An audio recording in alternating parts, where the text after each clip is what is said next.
mweya wakachena mundikombolerenyi kuti moyo wangu ucha kukudzangu watese ndidzidzisenyi kukuda kuziva zvakanaka zvechikariro chembiri chinondipa kufara ndauya kune mwitenzi munozondibatsira ndinosimbira kunemwi mundisvitse kumusha Jesu wakanditsvakisa ndanga ndiri mufambi mudambudzo wandibvisa ngeropa rake iri ndagashira mutsa wenyu ndinomuitirenyi ndipenyi kunaka kwenyu ndosungirwa kunemwi nguva dzese ndarasika kuva munzira yenyu ndiri pano wangu Baba batisa moyo wangu ndiri pano wangu Baba batisa moyo wangu ndiri pano wangu Baba batisa moyo wangu ndiri pano wangu Baba batisa moyo wangu.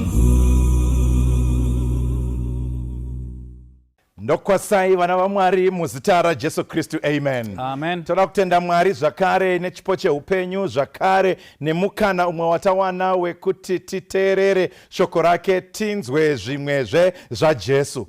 Pada chawasarira vamwe chavazororera ndechekuti Mwari achiri kutsvaga iwe kuti uumbe ukama naye. Yes, sir. Dei taingazorora nhasi shoko rinoti Mwari haafariri rufu rwemutadzi. Pada chatiri kusarira tiri vapenyu, Mwari ari kutsvaga kutendeuka kwedu nekushandurwa kwemwoyo yedu nekuda kweshoko ratinonzwa nguva nenguva patinenge takaunganira kunzwa shoko rake. Regai ndikukokei zvakare muzuva ranhasi mubhuku ravatongi, mubhuku raJudges chapter 4. Ndoda kuti musakanganwa dingindira ratange tichifamba naro rinoburitsa kuti Mwari anogona kushandisa munhuwo nje kuti azadzise basa rake. Mwari haatsvagi vane mazita makuru, Mwari haatsvagi vakaita zvikuru. Mwari anogona kutsvaga kunyange ivavo vasina maCV, vasina zvingataurwe nezvavo, kuti vapedzise basa rake, mbiri yaMwari ionekwe. Uyai neni pabhuku ravatongi Judges chapter 4. Judges chapter 4 ndichaverenga pavhesi ya1. Bhaibheri richiti zvino shure kwokufa kwaEhudhi vana vaIsraeri vakaitazve zvakaipa pamberi paJehovha. Musoro wenyaya muzuva ranhasi unoti muruoko rwemukadzi. Muruoko rwemukadzi, in the hand of a woman. Ngati namatei. Baba wedu ari kumusoro kudenga, tinokutendai muzuva ranhasi. Matiunganidza zvakare kuti tinzwe shoko renyu. Shoko renyu rine simba rekushandura. Shanduraiwo mwoyo yedu, shanduraiwo hana dzedu, mutiitewo nengo dzeruponeso. Kundokunamata kwedu muzita raJesu Kristu, amen. Amen. Now mukauya mubhuku ravatongi kana kuti Judges, munosangana nepfungwa imwe inodzokororeka zvakare nezvakare. Munosangana nevana vaIsraeri vachipanduka kubva pamberi paMwari. They apostatize. Vabva pamberi paMwari vanoenda pasi peuranda rwendudzi dzisingatyi Mwari. So they find themselves in servitude of heathen nations. Vapinda pasi peuranda, vakwangwaya nekutambudzwa neupenyu hweuranda. Ivo vari vana vaMwari ndo pavanopinda pakuchema pamberi paMwari, vachinamata pamberi paMwari, vachitsvaga kudzikinurwa. Mwari anozotuma mudzikinuri kana kuti deliverer anouya achivadzikinura kubva muutapwa hwavari pasi pendudzi dzisati dziri ndudzi dzaMwari. Saka vadzikinuri ava ndo vanonzi vatongi, ndo vainzi majudges. Navo mukatsvaga nhoroondo yevatongi kana kuti majudges, dzakanga dziri mhare dzehondo. They were more of army commanders and army generals. Mucharangarira varume vakaita sana Gideon, mucharangarira varume vakaita sana Samson, mighty men of valor, varwi vehondo, masoja, mageneral nemakomanda, ndo vaiuya kazhinji vari vatongi. Saka vatongi vakanga vari vadzikinuri veIsraeri kubva muutapwa, mushure mekunge vabva pamberi paMwari, mushure mekunge vabva pamberi paMwari. Asi chinondishamisa mubhuku ravatongi, mukanzwa zvataurwa naVatongi 4 vhesi 1, inoti vaIsraeri vakaita zvakaipa. Ukarava muchirungu rinoti again they did evil. Saka there is a repetition and a cycle yevana vaMwari vachiita zvakaipa, yevaIsraeri vachiita zvakashata. Again and again the children of Israel, they find themselves doing evil in the sight of the Lord. But there is good news also in the book of Judges. Pane shoko rakanaka rinowanikwa mubhuku ravatongi kuti vaita zvakaipa again and again. Mwari anovaitira nyasha.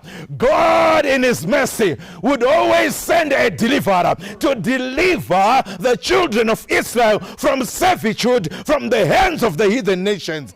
Rudo rwaMwari nenyasha dzaMwari dzinowanikwa mubhuku ravatongi. If you want to understand grace, if you want to understand mercy, if you want to understand the love of God, turn with me to the book of Judges. Uyaneni kubhuku ravatongi nekuti ndinobvunza, Mwari sei muchiitira nyasha vanhu vanotadzazve nazve again and again? The only reason is because our God is a God of mercy. He is a God of love. He is a God of love. Ndo saka ukaverenga shoko raMwari rinotimburitsira kuti we have our judge in Jesus. And the judge is a deliverer. So ndo saka Daniel 12 verse 1 inoti nerimwe zuva Michael achamira. On that day Michael shall stand, the judge, and God's people shall be delivered. So when God through Michael in Judges stands, God's people are delivered. Achamira Christu, achamira in one day. There is a day Michael shall stand and God's people shall be delivered. Kuva maoko evakaipa. Kuva maoko evakaipa. Saka Bible rati Jehovah akavatengesa muruoko rwaJabin, mambo weKenani, wakanga achibata ushe paHazori. Mukuru wehondo yake wakanga ari Sisera, wakanga agere paHoresheti revaHedheni. Zvino vana vaIsraeri vakachema kuna Jehovha nokuti wakanga ane ngoro dzamatare dzina mazana mapfumbamwe. Akamanikidza vana vaIsraeri kwazvo makore ana 20 years. Nenguva iyo Deborah muprofita kadzi, mukadzi waRapidhoti, wakanga achitonga vaIsraeri. Iye waigara pasi pemuchindwe waDhabhora pakati peRama neBhetieri panyika yamakomo yaEfraimi. Vana vaIsraeri vaisienda kwaari kuzotongerwa mhaka dzavo. Saka nekuda kwekuti vana vaIsraeri vaita zvakaipa, vanozviwana vari nhapwa dzaJabhini mukuru weKenani. Regai ndikudzai vana vaMwari, ukaona watiza pamberi paMwari, ukaona wapinda muchivi, wapinda muutapwa naSatani. A life of sin is a life of captivity. A life of sin is a life of servitude. Unaita nhapwa ya Satani, unaita nhapwa ya diabolos. You become a captive of sin. Unenge wa nhapwa physically, ukoita nhapwa spiritually. So you can't rescue yourself. Haukwanisi kuzvidzikinura pautapwa unenge wapinzwa. Regai ndikudzai vana vaMwari, zvinonakidza tichibva pamberi paMwari, zvinofadza tichitiza pamberi paMwari. Unenge uchinda neumanje manje nekungwara ngwara kana tichiita zvinoita vakomana vemutaundi, kana tichitevedzera vakomana vemumastreets. But let me declare to you today, a life of sin is a life of servitude. Upenyu hweutapwa. Saka muchaona kuti panoita vana vaIsraeri zvakaipa panguva iyi, Ehudhi afa, kwakapera makore 80 years of peace under the leadership and judgment ya Ehud. Ehud ndiye akanga achitonga 80 years of peace. But the 80 years of peace, a life of peace, upenyu hwekugara tatata, there is always a danger, for carelessness always keeps in. Nekuti when we live in peace, tikagara upenyu hwerugare, ndo panoita zinyekenyeke. We begin to compromise. We begin to see creeping compromises. Why? Because we are living a life of sin. We are living a life of peace. Saka pamwe pacho Mwari anotodzivisa kuti rugare rusawandisa, nekuti rugare rukawandisa tinobva pamberi paMwari. Rugare rukanyanya tinobva pamberi paMwari. Zvikanyanya wanda, dzimba dzikawandisa, mota dzikawandisa, mabank account akawandisa, masuta akawandisa, mahairstyle akawandisa, zvose zvikawandisa, we begin to drift from the face of God because of carelessness. Zvikanzi Mwari ndokubva atendera hake kuti Jabhini ambovabata kwiyo zvishoma, ambovadhonza mbijana kuti vadzoke pamberi paMwari. Nawo zvikanzi Jabhini akanga aine ngoro dzesimbi, iron chariots. Now teerera unzwe munhu waMwari, panguva iyoyo, if you had iron chariots, you had the ammunition, a super excellent of that time. Kana wakanga uine ngoro dzesimbi, ndiwo wakanga uine mafighter jets. Kana uine ngoro dzesimbi, ndiwo wanga uine majet, ndiwo wanga uine matenga, ndiwo wakanga uine mabazooka, ndiwo wanga uine ammunition of the time. Iron chariots were the war ammunition of the time. Saka wakadziverenga ngoro dzaJabhini, kunonzi dzakanga dzine mapanga kana kuti mabhemba akanga aripo aitenderera nemavhiri kana ngoro dzichitenderera. Saka aitenderera achibhemba achiuraya, they were 1 meter long kubva pamachariots acho. Saka wose aingadonhedzwa pada nemuseve, pada nei aumburuka pasi, ngoro dzaizotevera dzichibhemba dzichicheka cheka kunge machekera anoita combine harvester ichicheka wheat mumunda. Those were the iron chariots. Saka ukaona wanzi unima iron chariots, wanga uri mbinga yehondo. Jabhini had 900 chariots of iron at that time. Saka vaIsraeri vachitarisa havaikwanisa kumira nehondo dzavo, vaingova vanhuwo nje, vaisakwanisa kundorwa naJabhini. They could not fight with Jabhini.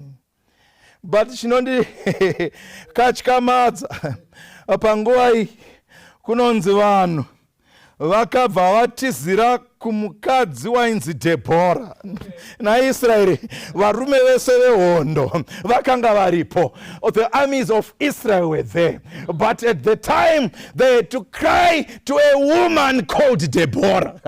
Rangarirai musoro wenyaya uri kuti muruoko rwemukadzi, muruoko rwemukadzi. Nai pavanhu vese vangatizirwa. Nai Mwari sei masarudza mukadzi? Sei masarudza mudzimai anonzi Deborah? Bhaibheri roisa pachena, Deborah akanga ari muprofita, Deborah akanga ari mutongi. Ngenyi zvaita kuti mukadzi ndiye amudzikinuri waIsraeri? Nekuti tinoziva kuti madzimai ukandoverenga muOld Testament, madzimai vaisava vanhu vaitarisirwa kuti vangatora chinhano chakadai. Ukaenda kuna Leviticus chapter 12, waitonzi mukadzi kana akabereka akazvara akabatsirwa nemwana mukomana, kunonzi wainzi haana kuchena mazuva 7, asi ukabatsirwa nemwanasikana you are unclean for 14 days. Ndo maonerwo aitwa madzimai. Ukaenda kuna Numeri 3 verse 15, vanokudza kuti paitwa census pachiverengwa vanhu paisaverengwa madzimai, paingoverengwa varume chete, asi kamwana mukomana kane 1 month kaiverengwa mai vako vasingaverengwi pacensus. Ndo matarisirwo aitwa madzimai. Ukaenda kuna Deuteronomy chapter 21 verse 10 kusvika paverse 11, mudzimai akatorwa senhapa, varume vaingosvika vozvisharira vaunoda kuti ave mukadzi wako, waisaramba kuita mukadzi wacho. So women in the Old Testament have a low level and perspective. Vanotarisirwa pasi, asi zvino Mwari oratidza kuti vanhu vachitarisira pasi, Mwari can still use vanhu vakatarisirwa pasi to accomplish his mission. So God brings a Deborah as a prophetess. God brings a Deborah as a judge. Nekuti shoko raMwari rinozadzisa kunzi nemazuva ekupedzisira, I will pour out my spirit upon all flesh. Saka Deborah anouya achitora chinzvimbo chikuru. Chaanotorera chinzvimbo, varume vazhinji vanga vaita mbwende vakashayikwa paifana kumirwa. Regai ndikuudze vanhu vaMwari, regai ndikuudze, God can use anyone to accomplish his mission. Anogona kutora pwere to accomplish his mission. Anogona kutora vakashoreka nhapwa to accomplish his mission. Rangarira paya pakaita muprofita, pakaita kuti paite maperembudzi, muprofita Elisha anotaura, pane muprofita achitaurwa, anga ariko shoko richibva kunhapwa yechikadzi. God can use anyone.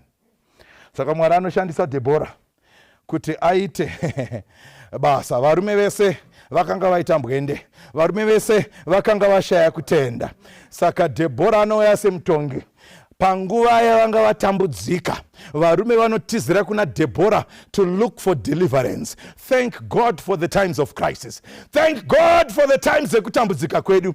Nekuti kana tatambudzika tinochema kuna Mwari. In times of crisis we find reformation coming. In times of crisis we find revival coming. Thank God for the times of crisis, for we find revival and reformation. Saka vanhu vasvika kuna Deborah kundochema nyaya dzavo. Verse 6, Bible robva rati iye akatuma nhume kundodana Bharaki mwanakomana waAbhionami paKedeshi Naftari, akati kwaari, Jehovha Mwari wavaIsraeri haana kukurayira here achiti, enda uswedere kugomo reTibhori uende nevarume vane zviuru zvine 10 vavana naNaftari navana vaZebhurani. Saka Deborah anotuma message to Barak with the word from the Lord. Saka shoko raMwari rasvika kuna Deborah. Chikonzero ndechekuti vana vake vari kuchema, varwadziwa nokuda kwokuzvitengesa mumaoko emuvengi kwavakaita, nokuda kwemaitiro avo. Mwari anovadaira, otuma shoko kuna Deborah, oti Deborah, zvatakuita iwe uchachishanda naBharaki, chienda kuna Bharaki. Paunosvika kuna Bharaki usaita masuggestion, chitomuudza kuti ndiwe wacho, otarisa hondo yaari kufanira kunorwa nayo. Nekuti zvemachariots zvaitozikanwa kuti zviriko kuKenani. Saka kana toda kurwa nevanhu ava, zvinhu hazvina kumira mushe. Isusu we are unarmed, isusu we are ill prepared for war. Zvakare vanhu vaneta nokushandira Jabhini pauranda hwavo. Saka nokuda kwaizvozvo Bharaki akatarisa macircumstances, and macircumstances akarambidza kutenda kwake. Panzvimbo yekuti atarisa avimbisa, iye akabvisa maziso pane avimbisa, ndobva aisa maziso pamacircumstances. And nemhaka yekuti atarisa zvakamukomberedza, akakanganwa akavimbisa, zvakamukomberedza zvapedza kutenda kwake, ndobva atanga kudedera. He became timid and distrustful. Akatanga kushaya kutenda kuti zvino tinobuda nepapi. Regai tikuudzei vana vaMwari, upenyu hunogona kukuunganira nezvinorambidza kutenda zvekuti kana Mwari ataura ukatarisa zvakakukomberedza zvinoita senge Mwari ari kurashika. Asi regai ndikuudzeika, rega kunyanya kutarisa zvakakukomberedza nekuti avimbisa ane simba pamusoro pezvakakukomberedza. God has power over your circumstances. Zvisinei nekuti chii chakakukomberedza, Mwari une simba. Mwari akanga ataura zvakanaka kuna Bharaki, akati ona zvatichaita. Tiri kuverenga tiri verse 7 ipapo. Inini Mwari ndichatumira Sisera, I will draw out, I will drag Sisera. Iwe kana wapanzvimbo chandiri kungoda enda panzvimbo, zvimwe zvese leave it to me. Saka mira panzvimbo Bharaki nevarume ivavo 10,000, go to war. Kana iwe wasvika panzvimbo, I will draw out. Kana ndamudhonzera kwauri, I will give him into your hands. Ndichamuisa mumaoko ako. Saka Mwari anopa instruction. After the instruction, he gives an assurance of his presence in your war. Mwari kana achinga apa kuti ita ichi, anokuudza kuti ndinewe. Iwe mira panzvimbo. Saka tinoona Bharaki achitaura manje naDeborah kuti zvatingatoite panapa kuti nemi muendewo. Because imi ndimi muri kutange mune connection naMwari uyu. Saka ndimi mochienda neni manje. Saka Bharaki akuzembera paukama hwaDeborah naMwari wake. Panzvimbo yekuti kutenda kuvakewo iye, kutenda kwake muna Mwari uyu. Anozembera pakutenda kweumwe munhu muna Mwari. MuchiKristu umu vanogara vachitaura vaparidzi, hatiponeswi nekutenda kwamai, hatiponeswi nekutenda kwababa, hatiponeswi nekutenda kwambuya. Umwe neumwe padzoro rake, Kristu achitevera kumashure kwedu. Saka Bhaibheri, shoko raMwari, riri kuburitsa pachena kuti ukama hwaBharaki hwaishupa. Ndosaka akatadza kuvimba neshoko raMwari, ukama hwaBharaki. But mukaramba muchitarisa nyaya iyi, vana vaIsraeri vari muutapwa nekuda kwokuti vari kurumwa nechokuchera. Zvese zviri kuitika izvi, kana chigumwe chonongedza chinongodzoka pavari. Chikonzero ndechei? Judges chapter 1 verse 30 na 31 inotaura kuti vana Zebhuruni havana kudzinga vaKenani, havana vakaramba vakavachengeta. Kana muchisvika muKenani, drive them out, musare murimi. Asi havana kuzviita izvozvo. Ivavo vanhu vavakarera ndo vakuvapa dambudziko nhasi. Pane kamwe kamuraramiro kekuti unofanira ungokadismisa forthwith. Mwari kana akati zvazviitwi hazviitwi, usakadiridzira nekukaprotecta nekukadefenda. Kanokura, kana kakura kanouya kuzokurova shoka. Unokuvara nokuda kwezvinhu zvawaifanira kugadzirisa kare. Inzwa munhu waMwari, chive hachidi kunzwirwa tsitsi. Kana Mwari ati ngazvisare, zvinosara. Nemhaka yei? The wages of sin is death. Chive hachingogari chichikura pauri chisina, unobhadhara. And the sin is a faithful paymaster. Unogamuchira mubayiro wako. Saka mukadzidza nyaya iyi, Bharaki anoti aiwa handeitese. Saka Bharaki zvaakaita, vanga vari pamakomo, ndobva ati inini ndichazvipozishena nevaruma panzvimbo yekuti Sisera achingobudikira. Isusu we are at a vantage point. Tine advantage. Tichai-unleasha zvimastrategy zvedu kuti timuwisire pasi. Vanokanosvika paverse 14, Sisera dziri mugomo, dzakachengeta vanhu, dzakamirira kuzoti advance. Deborah ndiye anodaidzira kuti aiwa, up, rise. Endai mubani, musarwire mumakomo. Burukai, the Lord has gone before you. Mwari waenda pamberi penyu. Saka burukai. Saka ipapo ndo patinotanga kuona kutenda kwa Bharaki. Ndo patinotanga kuona confidence za Bharaki. Kana tomutevera Bharaki uyu before Mount Tabo, munhu ane hugwara, haana ushingi. Asi kana tikamutsvaga kuna vaHebheru chapter 11, tinoverenga pamusoro paBharaki. Chii chaitika pana Bharaki? Regai ndikuudze yena vaMwari, there is hope in the hall of fame of the heroes of faith for those who are branded as weak Christians. Vana Peter vakaramba Jesu katatu, asi neimwe nguva akamira pamberi pamaJudha akavanongedzera akati ndimi makauraya Jesu. The coward Peter was turned into a brave soldier of the cross. Ndo zvatiri kuona zviri kuitika pana Bharaki. Ave nekutenda, akusumuka, akuburuka, ari kuenda mubani kunorwisana naSisera. Mukaverenga verse 14, inoti the Lord discomfited. Mwari wakaconfuse hondo yaSisera. Vari kuuya vakomana nengoro dzavo dzesimbi. Israeri yaiti kana yorwa, yaiti mafoot soldiers apa, yoti vemiseve apa, yoti mafoot soldiers apa. Vakasangana ndiIsraeri. Saka chaitanga vakomana vemiseve vaikanda miseve youya yodonhedza, and then mafoot soldiers ouya achipedzisa, taking the spoil. But Sisera ane plan naBharaki ari nechepamberi. Ngoro dzake idzo dziya dzamava muchatsanangura aingodzisundira mukati mehondo yaIsraeri. Mabhemba achigura makumbo, mabhemba achidambura zvidzva, mafoot soldiers vari kumashure vachisara vachipedzisa. Ko kana usisina tsoka unokambaira ukaindepi? Ndo yairi strategy yaSisera. Mwari akati iwewe uri pamberi pamaIsraeri, asi ini ndiri pamberi pako. Chimira uone zvatoda kuita. Uri parwizi Kishoni kaiwe. Saka zvatakuita chirega tichikunayisira mvura Sisera. Mvura ndobva yanaya. Mavhiri emachariotsi akabatwa nedhaka. Chimvura mabwe chikauya chikatanga kurova musoro. Mauto akatanga kuita confusion. Akangoitwa naBharaki kwakuri kuuya kuzopedzisa nokupfuura pastrategy yaMwari. The Lord is the one who fights these battles.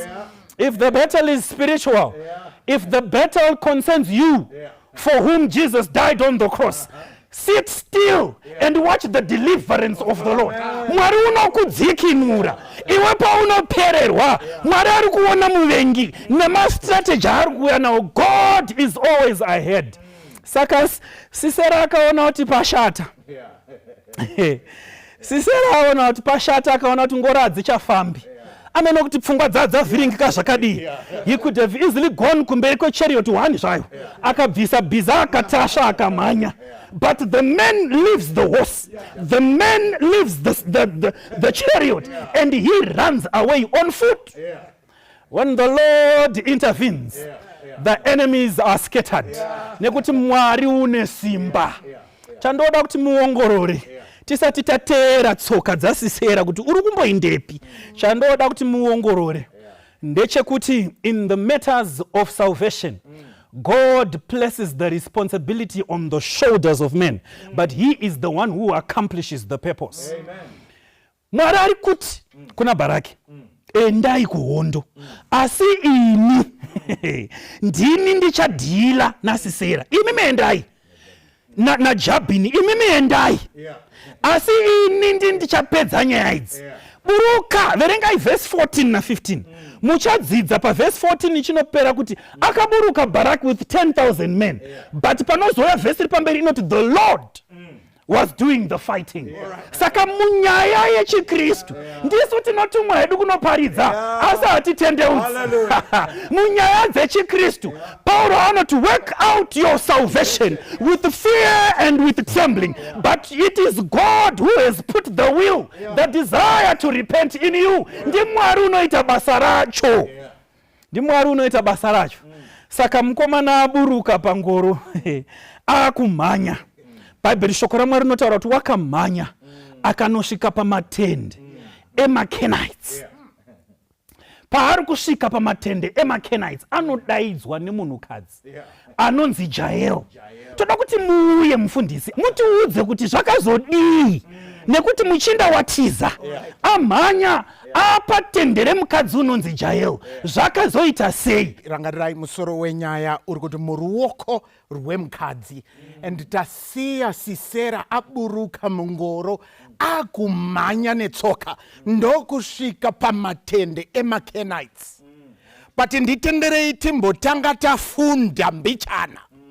Mazviona here kuti Mwari ane nyasha dzinogara nokusingaperi.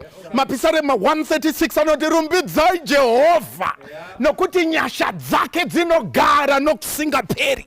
In times of crisis, God raises a prophet. Mwari hatenderi kuti vanhu vafe in ignorance. Praise God. Saka God will make sure unofa bati waita sarudzo. Saka we have here a case. Israel is in servitude and God raises a prophetess. Imunongona pekuti anosumudza marombe mugurula. Because mudzimai asarudzwa, varume vese vaprova kuti imbwende. They are so afraid. Mwari akati, if you do not accept my mission, I will choose the weak of the weakest. Yes, sir. Kana kuti follow history yako zvakanaka, kune varume 2 vakaramba kuaccepta the oracles of God. Umwe akati ndiri munhu mutema, kune slavery, segregation. Mwari akati it's okay, I'll take it to another guy. Hazen fosa karamba. Mwari akati it's okay, nekuti maramba, I will take it to the weaker of the weakest. And God raised for himself a prophetess of our times. Amen. Saka Mwari raised a prophetess, and Deborah is the name. But in ndoda kuti mudzoke pavhesi ya9. Pavhesi ya9 pane point yandiri kuda. Now when Barak comes to Deborah, Deborah anoti Barak, Mwari atondiudza, go to war, for the Lord has gone before you. Miraitira panuri wakoma. Kana pakanzi the Lord has gone before. Varar not before, in preposition. Imimi mato aku past tense. Iatoenda before. Saka the Lord has won this battle for you. The challenges in your life, the Lord has gone before you. Why? Because he knows your tomorrow today. Why are you worried about today? Yet he lives tomorrow. Saka noti Barak enda ku hondo. Mwari atokupa hondo, but Barak chooses. But in zvanotaura verse 9. Iye akati zviro kwazvo ndichaenda newe, asi iwe haungakudzwi. Now Deborah akudza Barak, Barak you are hesitant. Rega ndikuudze, God has decided to share his glory with you. But because you are doubting him, the glory is not going to come to you. The glory is going to go to a woman. Musoro wenyaya uri kuti muruoko rwemukadzi. Mwari ari kuti nhasi, if you choose to accept my mission, you have the opportunity and the privilege to share part of my glory. Yes, sir. Saka mira saka kuita basa ra Mwari, you get a glimpse of his glory.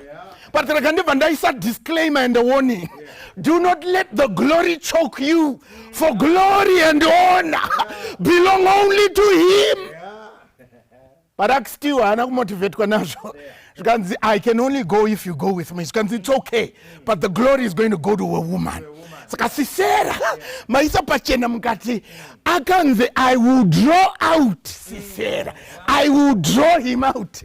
Saka pari kutiza Sisera anosvika pamatende ema-Kenites. But rangarirai, ma-Israelites aiswa muruoko rwema-Canaanites.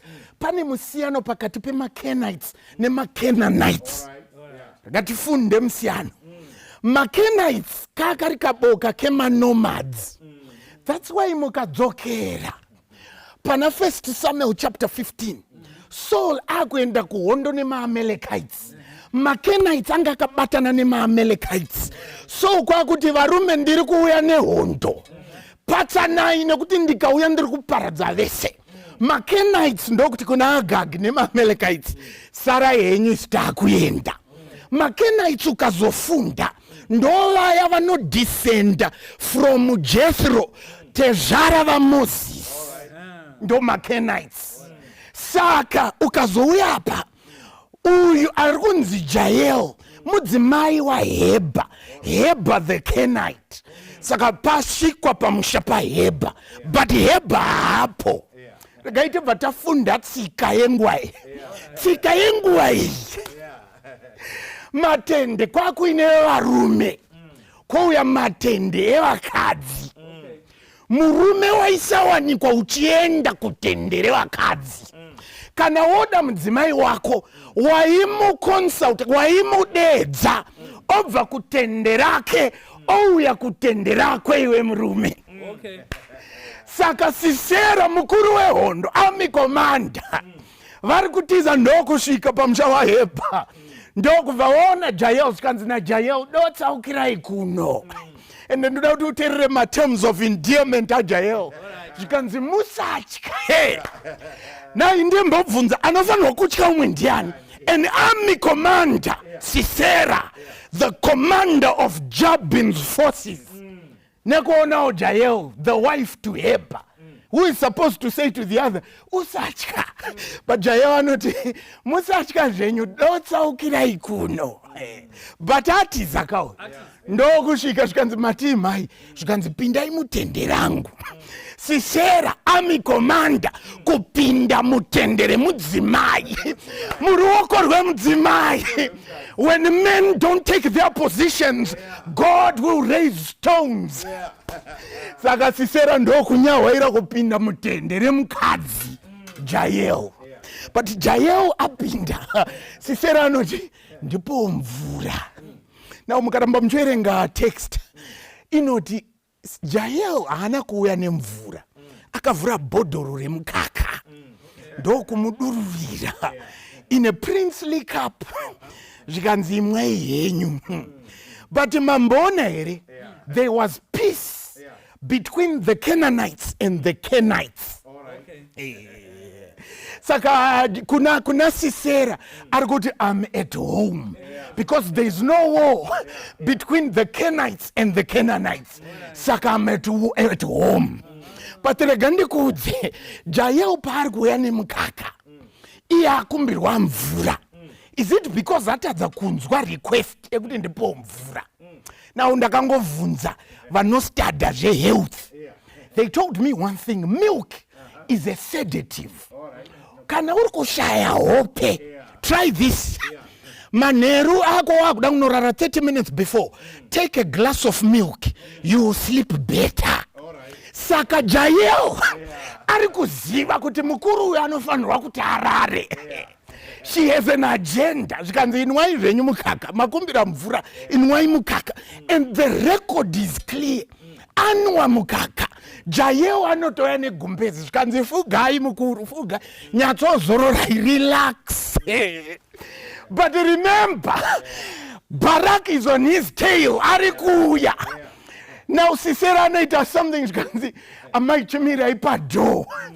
Pakauya munhu achindibvunza, please musataure kuti ndiri muno. Nai Sisera zvauri mhare yehondo. Why are you clinching and why are you flinching? Zvikanzi it's okay, ndinovaudza rarai zvenyu. Now paanorara ndofarira umwe munyori.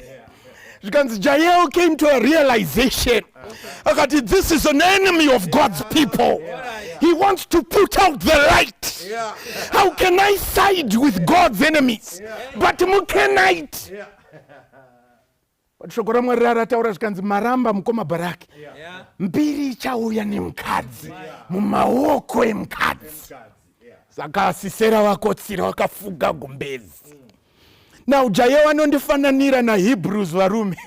Hebrews chapter 11 verse 24 na 25. When Moses was come to years, he refused to be called Pharaoh's son, and he chose to associate with the Israelites. Vanhu vari kutambura. And he chose, could I be associated? I'm not an Egyptian, I'm an Israelite. Now Jael comes to the point, same point of realization. What is it to be called a Kenite? But let me rather be associated with God's people. Now panguai matende aitopichwa ni madzimai. So the only tools that Jael is efficient and proficient in isando nepege. Saka akanyawaira ndokutarisa mukuru ndokuona vafa nehope. Ndokutora mbambo yetende nesando ndokumezha pamusoro ndokurovera sando pambambo ndokupinda mumusoro wa Sisera ndokubuda ndokupinda muvhu Sisera ndokutonhorera ipapo mira pane chirawe. Jael ari kuti chitema tambotamba tese tanakirwa, but this is where you end. Kana watamba nechitema for quite too long, God is giving you a chance. Kuti uti kuchitema baba ikwasarai ndinokuisa mbambo. Because rangarira ikamba mbambo patende iri kubata tende kuti mhepo ikauya tende haibururuki. Jayewo ari kuti zvakwana Sisera, wanetsa Israeri kwenguva yakareba, nhasi unoperera pano. Mbambo iyi should hold you down. Rega ndikuudze, you've been struggling with smoking, you've been struggling with gossip. Iti nhasi ndinorowa mbambo. We end here today. And when we end, Sisera afa, Baraki pacha. Ndiri kutsvaga zvikanzimirai, tiri kuzviziva zvamuri kutsvaga, uyai mutende rangu. Ndokumumpinza mutende, ndokuona Sisera. Ndofunga mupfungwa dzaBharaki, bhero rakarira kuti zviya, because akuimba rwiyo Deborah chapter 5 verse 24 zvikanzi ngaakomborerwe mukadzi anonzi Jayewo anogara mumatende, nekuti nhasi apedza dambudziko raIsraeri. Ndikudze chitema hachiitwi zvekuonekwa, chinorohwa mbambo chosara. Okutaura nemunhu wana noti Mwari, ndanetsekana nechitema changu. Because rega ndikudze futi, because Jayewo ari kumirira those believers who joined the faith in the 11th hour. Because Jayewo haasi muIsraelite, she's a Kenite, but she chooses the faith, the 11th hour. This is the 11th hour. Nyika ino yakusvika kumapeto, but Mwari ane vashandi vakamira kuti vapinde the 11th hour, and these will accomplish zvatadzikwa nevapinda kuseni. Nekuti vamakuseni ndo ana Bharaki. Handei kuhondo munobvunza ndinonowina here, kana musingaendi neni handiendi. But pari kuda vana Jayewo vanoti chiiko kunzi muKenite. When God is speaking to us, let me take the peg and the hammer.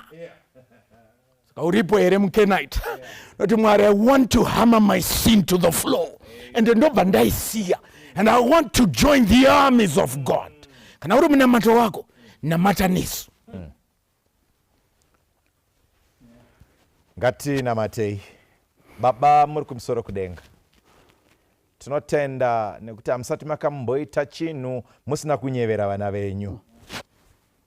Tinotenda kuti kunyange nesuwo takanga tisingaverengwi pavanhu sana Jayewo,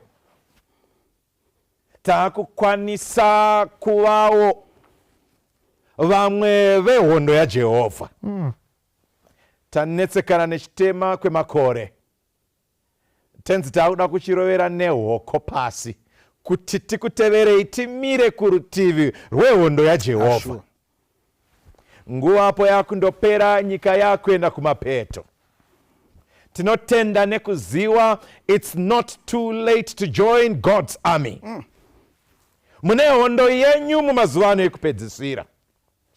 God's army is marching unto Zion. Nesuo Mwari, we want to be part of God's army. Tigopinda mazambara pamwe chete nawo.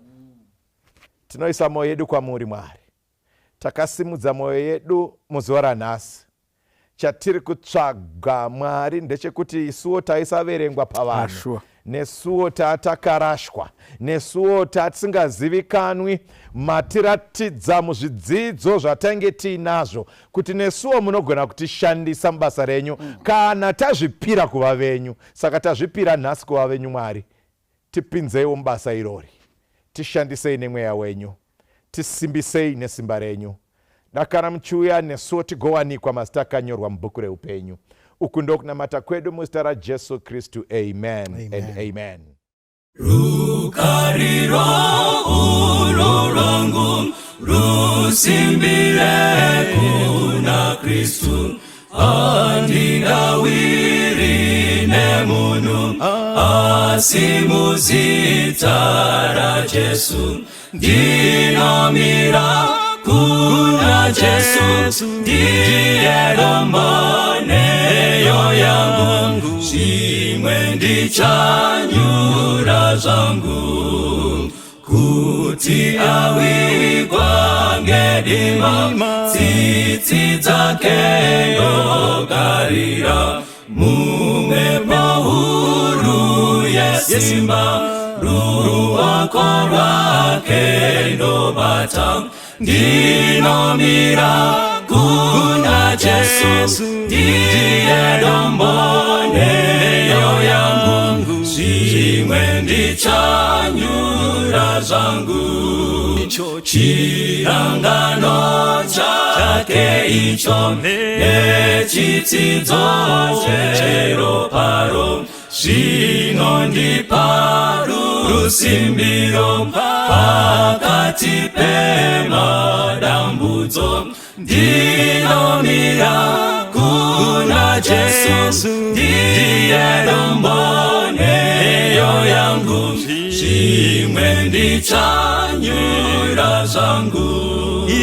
Apo anenge ouya netsuri ichazoridzwa, ndinoda kuti ndimire na Jesu parudyi rwake, ndinomira kuna Jesu, ndiye domboneyo yangu, chimwe ndichanyura zangu. Ndinomira kuna Jesu, ndiye domboneyo yangu, chimwe ndichanyura